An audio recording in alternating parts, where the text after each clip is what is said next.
bottom, at the bottom of your screen, there might be an option to select that if you don't see that.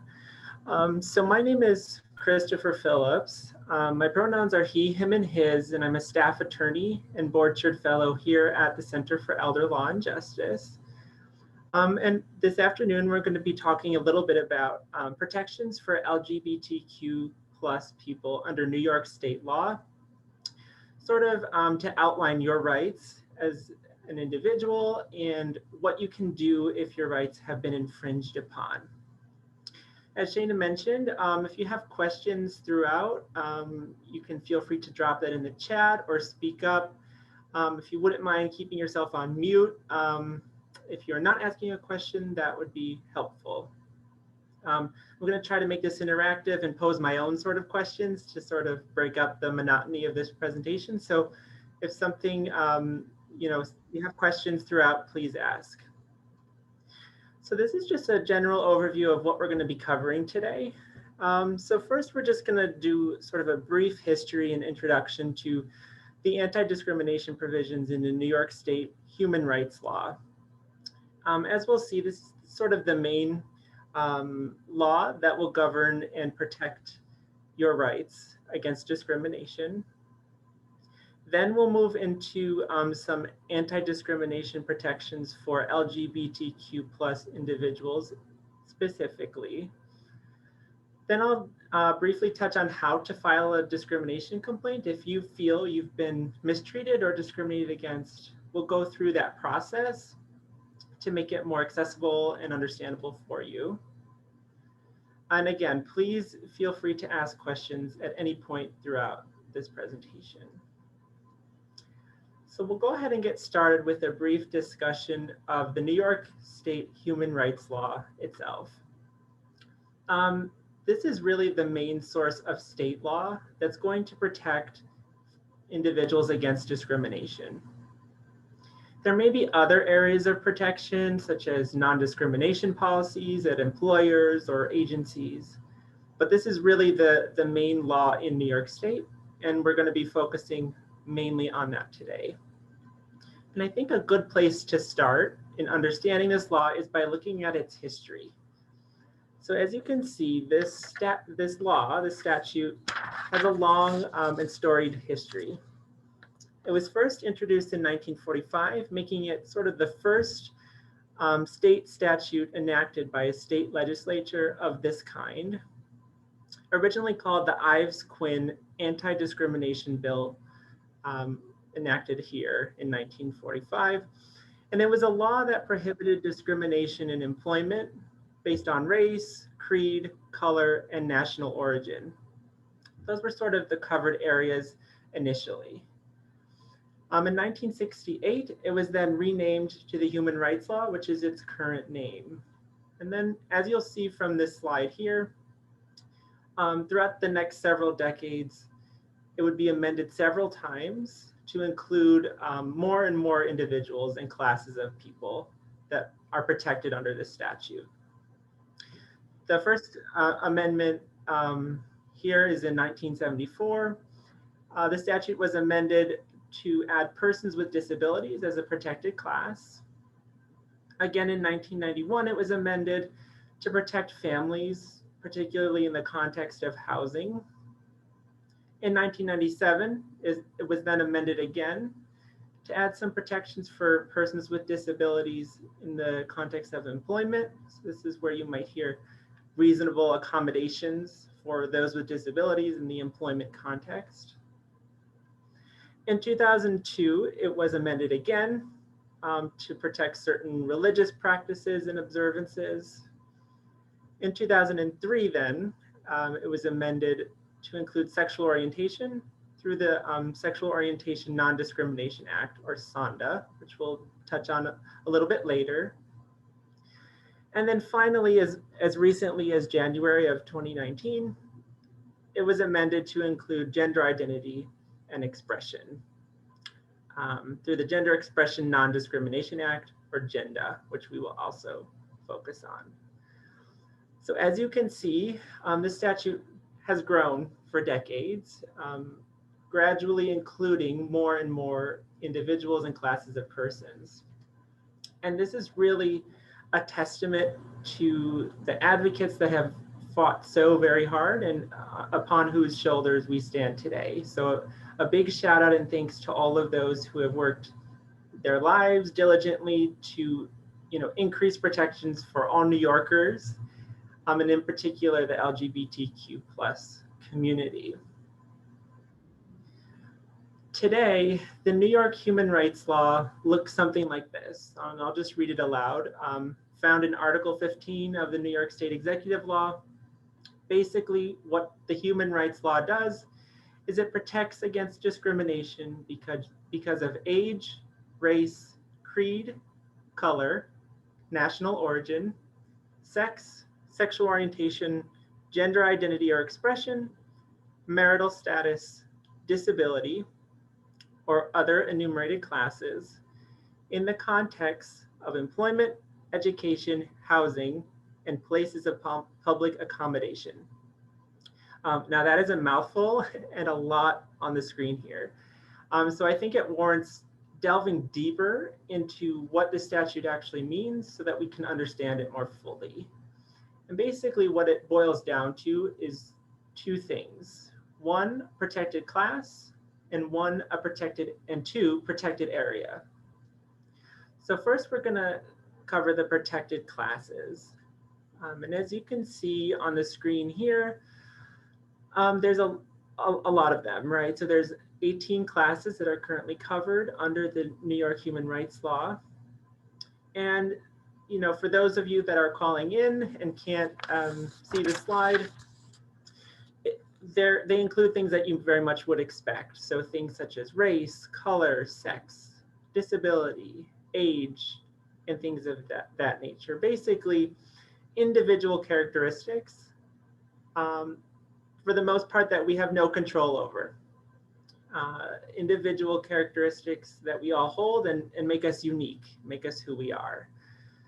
And these are really the areas where there's going to be protections for discrimination. So as we'll see, there are certain individuals and agencies that cannot discriminate against you for one of these reasons. Due to the nature of this presentation, I'm really going to be focusing on these first three. So sexual orientation, gender identity, and gender expression.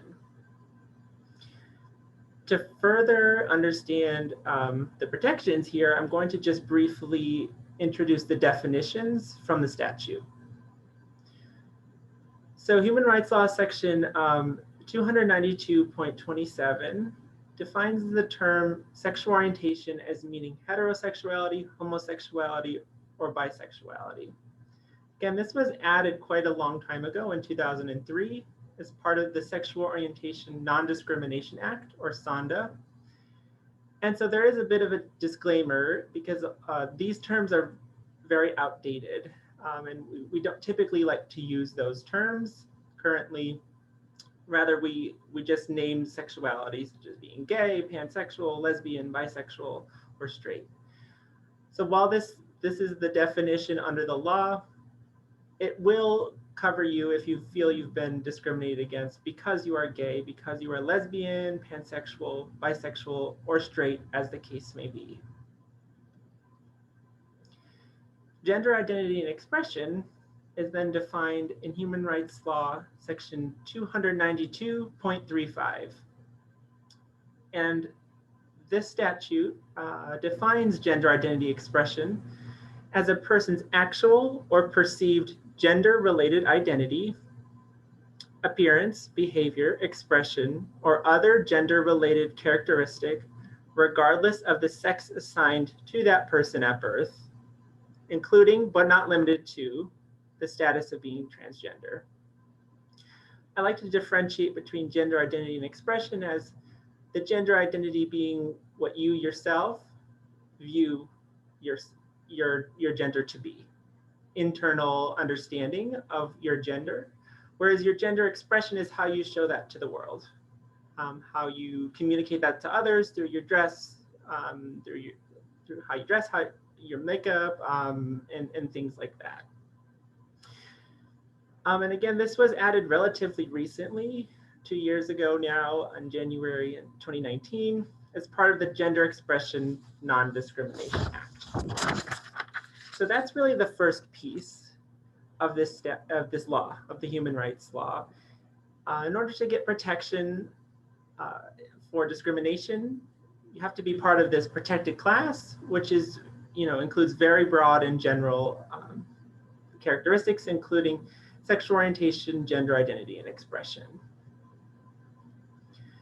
The second piece then is you have to find sort of a protected area where you feel you're being discriminated against in this particular context, for example. And there's 4 major ones here. The first is employment, and it covers all employers in New York State. This is related to hiring, firing, compensating differently because of some characteristics, some protected class, such as your sexual orientation or gender identity. The second big area is housing. So for example, someone who is not buying from you, selling to you, renting to or from you, leasing some property, some real property because of a protected class.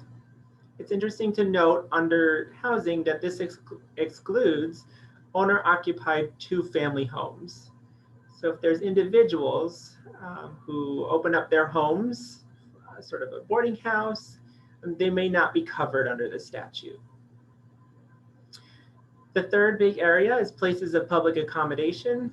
And so this is a very general, broad category. This is going to include most places that we love to go to pre-COVID, right? So it's going to be your hotels, your bars, your restaurants, theaters, basically any company, organization that deals in goods and services, unless they're quote unquote distinctly private, which means there's some sort of membership, very exclusive, maybe private golf club, something like that may not be covered.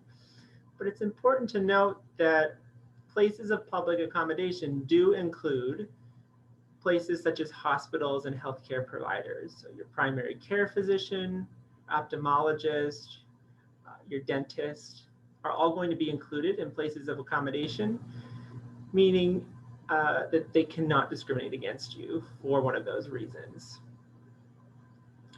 Then the final category is sort of non-religious educational institutions. These are sort of the main general areas. There's some additional ones, including credit. There cannot be discrimination based on your receiving credit, based on one of those protected classes. So that's the human rights law more generally. These 2 pieces, right? You have to be part of a protected class, some characteristic about you that is sort of causing discrimination, if you will. And the second is a protected area, some context in which you are being discriminated against unlawfully. So then the question arises, who enforces this statute? Who enforces the human rights law in New York State?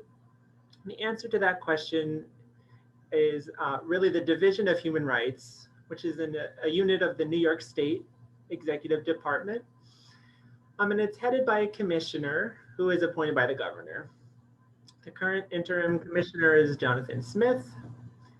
And it's the mission of the Division of Human Rights to ensure that every individual has an equal opportunity to participate fully in the economic, cultural, and intellectual life of the state. Very broad but commendable mission of the Division of Human Rights. They're a really great resource and have some really approachable materials on their website, www.dhr.ny.gov, if you want to find some additional information from the Division of Human Rights. So, you might find yourself in a situation in which you feel you've been discriminated against unlawfully. And then the question arises, what happens if you actually file a complaint? What is the complaint process and what does it look like? So I'm going to take you through that. This is sort of the meat of the presentation. So if you have questions, feel free to drop those in the chat. So really, filing a complaint, there are two avenues that you can take for a discrimination complaint. The first is filing with the Division of Human Rights directly. So they have a whole complaint process, which I'll go into now. But it's important to note that if you're filing with the Division of Human Rights, you have to do so within 1 year of the alleged discrimination. So there is this time limit of 1 year if you're going to file with the Division of Human Rights. Your second option is going to state court.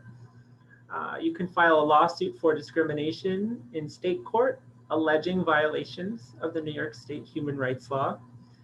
And you have 3 years to do this from the time that you've been discriminated against. It's important to note that initially you cannot do both simultaneously. There may be ways if you file with the Division of Human Rights to later get into court, but sort of at the outset, you have to select one of these two options first. The state court proceeding is really going to look much like you would expect any other court proceeding to look. It's going to involve discovery, a hearing in front of a judge, where there's testimony given, documents exchanged, cross-examination of witnesses and things like that, ultimately coming to a decision. If you disagree with that decision, as with most other, all other court proceedings in the state of New York, you can then appeal to the appellate division and so on, depending on the appeal. So that's sort of the first option, is going to state court, and working through that process like any other court proceeding. The second way is by filing with the Division of Human Rights. And this is going to start with you filing a complaint online, via phone, or in person. I don't know if they're currently accepting in-person complaints because of COVID, but there are some online forms that you can fill out to do this. And what they'll do is they'll investigate based on the complaint. They'll interview the respondent, that is the individual or organization that has discriminated against you unlawfully, allegedly. They'll interview you, the witnesses, review documents that you might have documenting that discrimination. And then they have to come to a decision based on that investigation. And that decision is whether or not they feel that there is probable cause that discrimination has occurred. This is a very low threshold, but it has to have some showing that there has been some discrimination. So they can either find that there is probable cause or there is not. If there is no probable cause to believe that discrimination has occurred, that complaint will basically be denied. And at that point, you do have a right to appeal that to the state court, that denial of the complaint, the dismissal of that complaint. You can bring that to the state court if you feel differently. If, on the other hand, the Division of Human Rights finds that there is probable cause that discrimination has occurred, there's going to be a whole proceeding that the Division of Human Rights undertakes. And this is going to look somewhat similar to a trial or a court proceeding. So it's going to involve a public hearing with an administrative law judge or ALJ, in which testimony will be given, a record will be compiled with your documentation from the respondent, witnesses, and the like. It's going to look very much like a trial, some differences along the way though. Based on that, the administrative law judge is then going to report on their findings and report that to the commissioner of the Division of Human Rights, who will then review that recommendation from the administrative law judge and review the record and evidence, and then they will issue a final order on whether or not discrimination has occurred. including some enforcement mechanisms that we can talk about later. If the commissioner has found, however, that no discrimination has occurred, or you somehow disagree with the commissioner's final order, this is also something that you can appeal in a state court. So as you can see, there are sort of complex processes for going through the discrimination complaints in both arenas. Ultimately, filing with the Division of Human Rights or going into state court with the ability to then bring it to state court for appealing that eventually. I'm just looking, I'm seeing a chat pop up. It's me. Yeah, hi. We have a question, yeah. We have a question. What does the law define as discrimination, and how is discrimination proven? That's a really great question. So discrimination is basically sort of adverse treatment based on one of those protected areas. So I can go back briefly here, if you'll just bear with me. I can go back to this slide here. This is really going to be where we look for discrimination. I don't want to rehash all of this, but really it's going to be adverse treatment in one of these areas. It's sort of a complex definition. It's hard to just define broadly what discrimination is under the statute.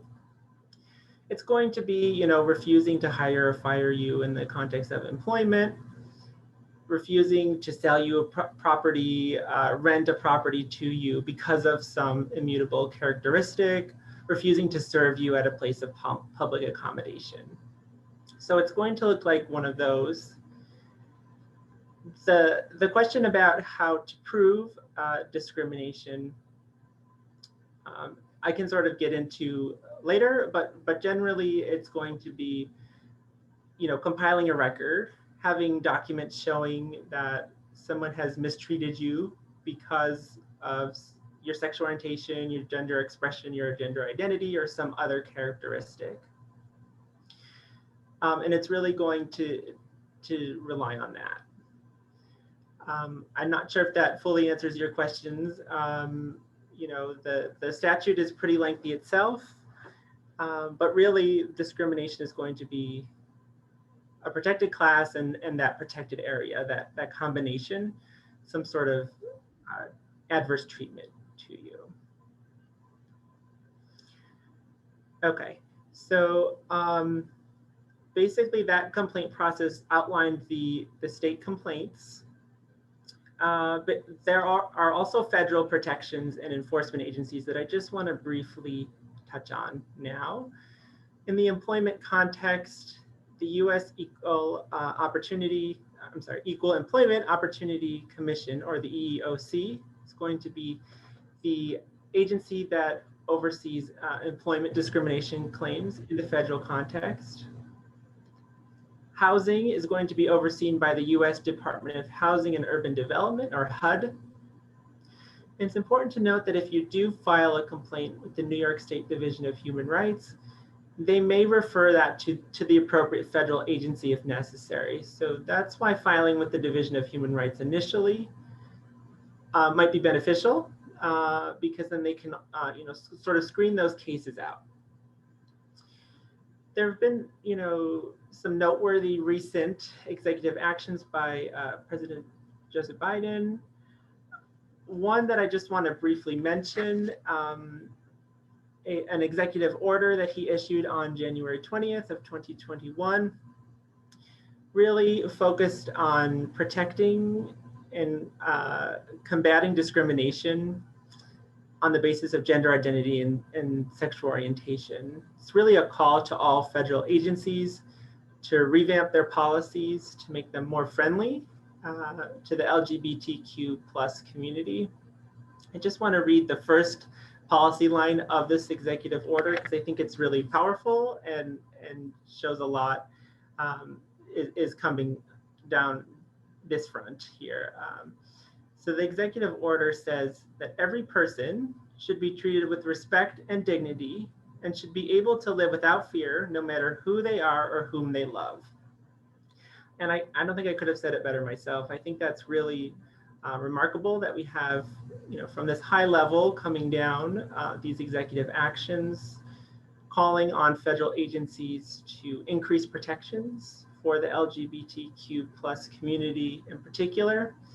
And I think a lot of great things down the pike. I know just a few days ago on January 25th, President Biden also removed the ban on transgender individuals serving in the military, which was a huge win for the community as well. So to be continued on this front.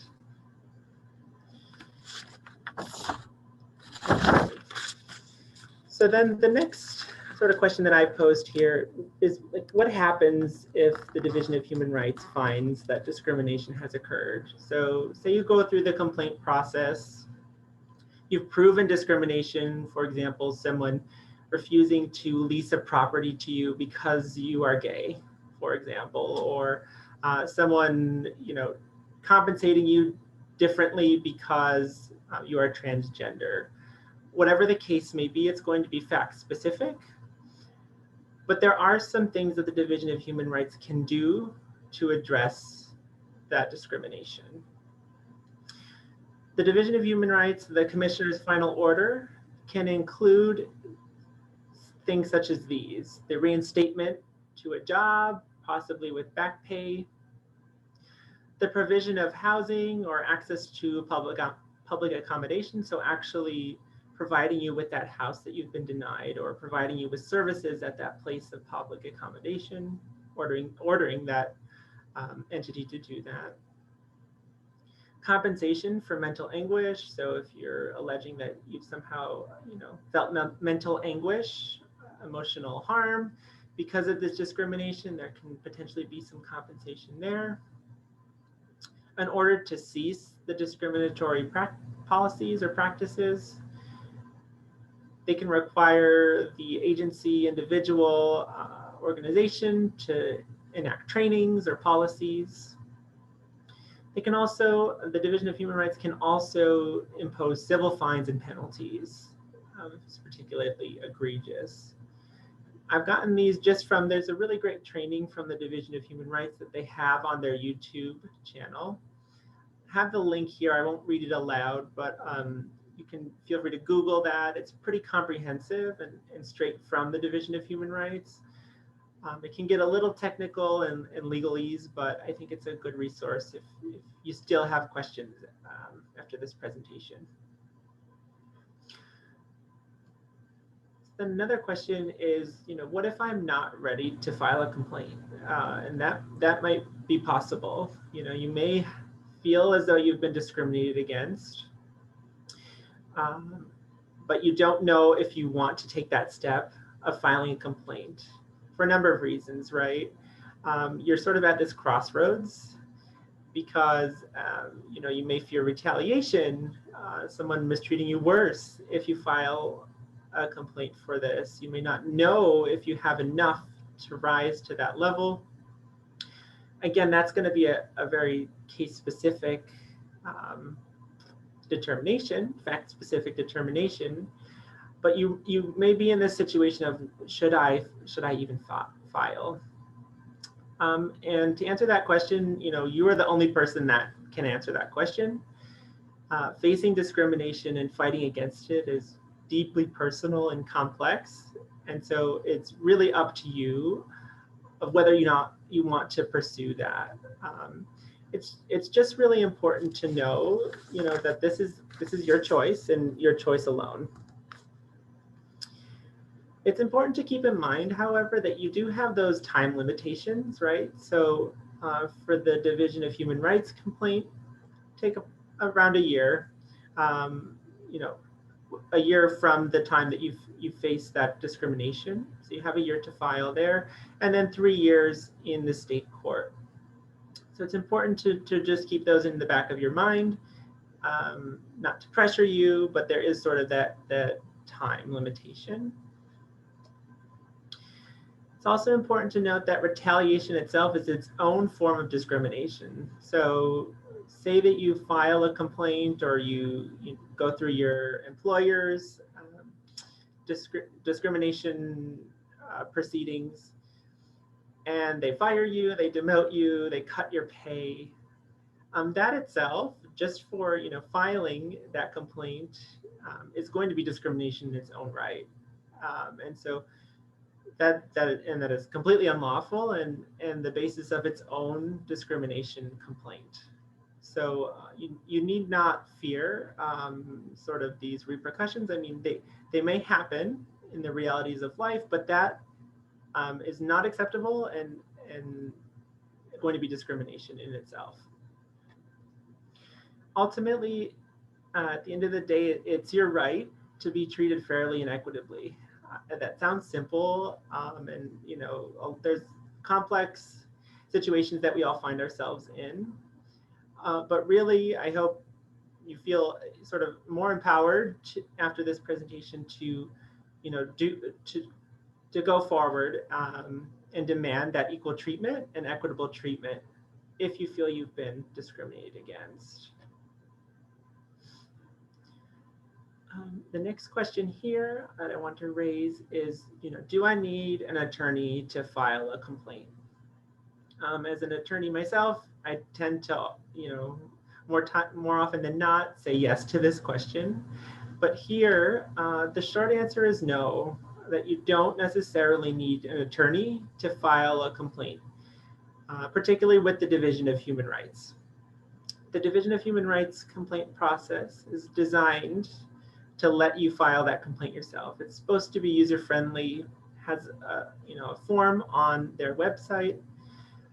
You may choose to hire your own lawyer at this time, depending on the complexity or your comfort level. You may choose to find and seek out a lawyer to help you with this process. And if the case goes to a hearing before that administrative law judge, this is sort of a complex situation because there might be an attorney for the respondent. But here, an attorney from the Division of Human Rights will be appointed to proceed with your case if you do not have one of your own. So you can either have your own lawyer, or you can have an attorney from the Division of Human Rights proceed with your case. I just want to caveat this with, if you're seeking to file in a state court or pursue an appeal of some sort in a state court, you may consider hiring a lawyer in this context, just because you can proceed pro se, but the court proceeding process can be a little daunting for many folks. And so if you're able to find an attorney, it might be advisable if you're going to go straight to the state court route.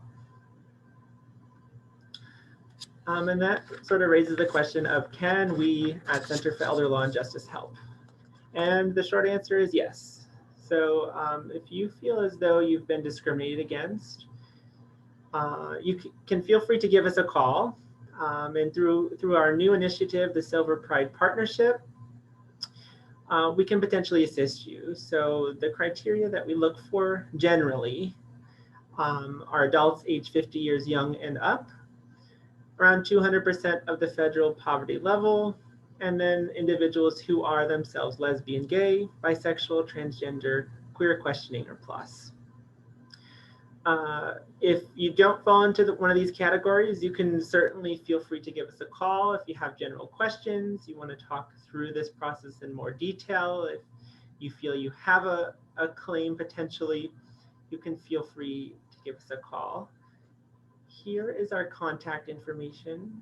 You can feel free to give me a call directly at 853-3087, extension 283, or via email works too, at cphillips@elderjusticeny.org. So that is just sort of a general brief overview of the statute. I'm going to see if we have any questions. If you have any, you can feel free to drop them in the chat, ask them now, or we can certainly connect offline if you feel uncomfortable doing that. But I want to thank you all for joining us. Do you see any questions out there, Shayna? I don't see. I don't at this time. If anyone wants to ask their question versus writing it, you can also unmute yourself and do it that way. So we can hang on a little bit longer. That's all I have for you today. So thank you so much for joining. I'll stick around for a bit if you have questions. But thank you again for being here.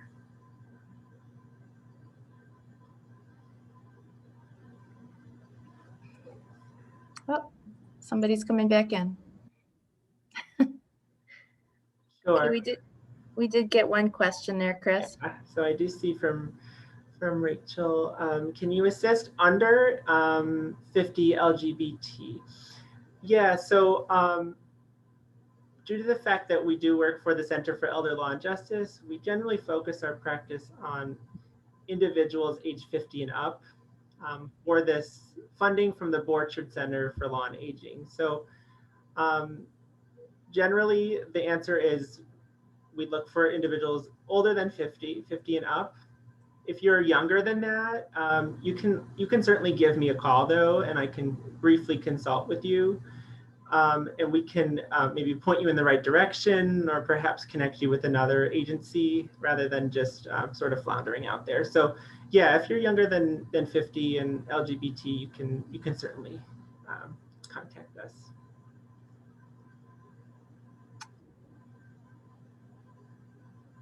We also have our helpline. Chris, do you want to mention that? Oh yeah, that's a really great resource. So it's our senior advice helpline. I think it's age 55 and up. Is that right, Shayna? Yes. And the phone number, I'll put it in the chat as well. 1-844-481-0973. We also have an email. So people can send in their questions via email. An attorney will get back to you within 1 business day. But similar to what Chris said, if you're younger than 55, feel free to reach out and we can point you in the right direction. Certainly, yeah. That's a really great resource if you have quick questions.